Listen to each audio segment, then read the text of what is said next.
নমস্কার বন্ধুরা, সিলেটি রান্নাঘর পরিবারের সবাইকে স্বাগত। আজকে আমি পাটিসাপটা বানাইমু। ননস্টিকের তাওয়াত পাটিসাপটা বানাইলে তেল কম খায়।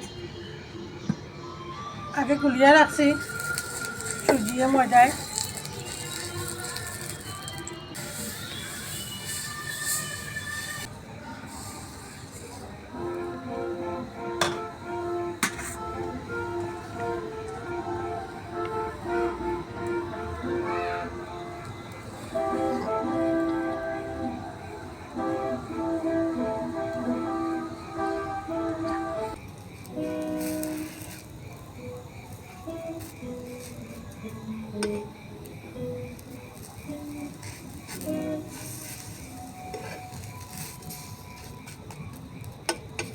যখন আমার তো উঠে গেছে কট করিয়া, আপনারা এরকম ননস্টিকের তাওয়াত বানাইবা শীতের দিন।